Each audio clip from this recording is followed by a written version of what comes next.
All right, well, let's bring in the Shadow Climate and Energy Minister, Ted O'Brien, who joins me live from Adelaide. Ted O'Brien, thank you for your time.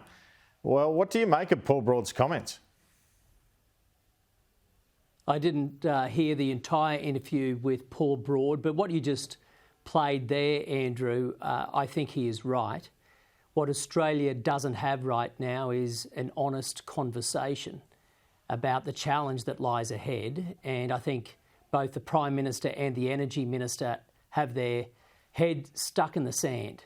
And unless they pluck it out and face reality, it will be the Australian people who pay the price. Now, onto the Snowy Hydro delay. Obviously a project that started under the Coalition's watch. What do you make of that delay? Is that something to be expected with this sort of project, perhaps? Look, the extent of the delay surprised me. But look, the new CEO has made the comments, he has stated the facts. And so if Snowy 2.0 is not going to be operational until the end of this decade, the question then becomes what needs to be done. And this is where it squarely falls on the Albanese government that does not have a plan. We know even last week, Liddell Power Station closed. We are going to see 7.5 gigawatts of baseload power coming out of the system before Snowy 2.0 is operational. In other words, we are going to have a massive gap. By 2035, we will have 80% of our baseload power gone. So not only will we see prices continue to rise under Labor's plan, but we risk the lights going out. And amidst all this, we have radio silence from Albanese and Chris Bowen. You'd think it's just la-di-da, whatever. Seriously, people are feeling the pain. They're opening up their power bills. Well, speaking of power bills, there'll be significant relief in the budget in connection with that. You're looking at $500 for households on those that are on government payments like family tax benefit, etc., and $630 or so for small businesses. Surely you welcome that? We've always said that we welcome relief for households, for businesses when it comes to Labor's power bills. But let's not forget, Andrew, even if they deliver that to the segment they're talking about, they still do not deliver on their promise, which was a reduction of $275 on people's power bills. That will not deliver on that, even to the people who meet that category. They have broken their promise of a $275 reduction in power bills. So let's see if they deliver on that. Now, let's not forget that they refuse to concede they've broken that promise. And this goes to Paul Broad's very point.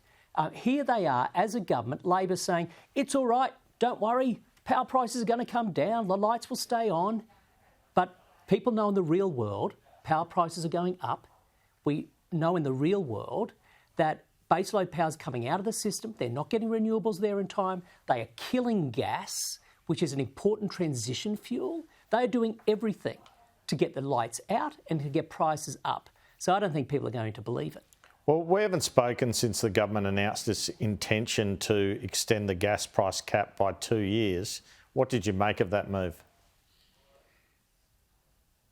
I think from some of the remarks coming from the government, I think they are realising that they made a big mistake when they announced the price intervention. Because the price intervention, which was just before Christmas, came with a mandatory code. And that mandatory code is the key thing that has driven fear in the hearts of companies looking to invest in Australia. Because it effectively puts the government at the centre. Not only will the government decide who produces gas and who they sell it to and what price, but they will be able to do that indefinitely. Now, in looking at the draft mandatory code that's come out, the government has tried to walk back a little bit, but they haven't completely walked back. And so they're still putting themselves at the centre of the market, and the private sector is saying, well, if you're going to be the centre of this, Chris Bowen, we don't know if we want to spend our money. So we still have a problem because it's not addressing the most systemic issue, which is lack of supply of gas.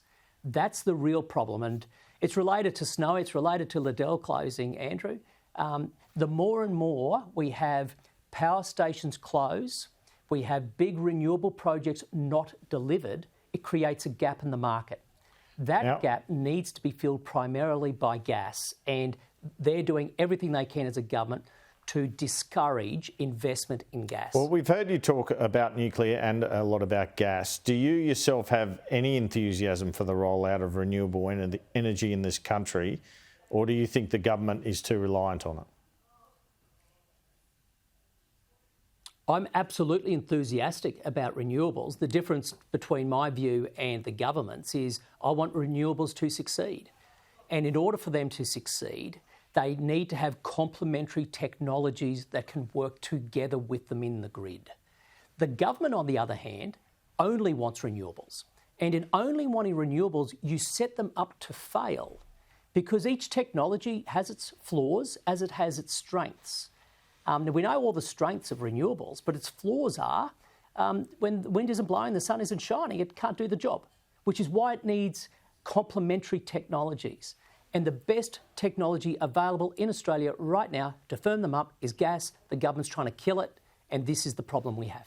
And just finally, Ted O'Brien, I've been reporting this afternoon, a surplus expected in the budget next week for 22-23. Your reaction to that?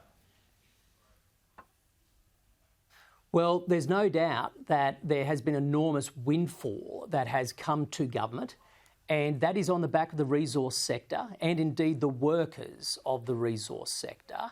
And it will be a test for the Albanese government how they deal with that. If they do what they did last October in their budget and increase spending, we're going to have a big problem. Any windfall should be banked. We should indeed see a considerable surplus. But if they just spend that and put the country on the hook for systemic spending into the future, in the hope that this windfall will be there forever, well, that'll indicate a lack of prudence on the part of the government. And I might just ask, are you expecting any changes to the resource rent tax on Tuesday night? Again, we'll wait and see. There's been a lot of noise made about it. Look, the government is doing everything it can to kill off investment, kill off the private sector when it comes to gas. You can see why our international trading partners are nervous. They're talking about the PRRT. Look, either they'll do something or they'll just keep the uncertainty going, and we know what uncertainty does to investment, Andrew. Ted O'Brien, Shadow Energy Minister, thanks for your time this afternoon. And for yours. Thank you very much.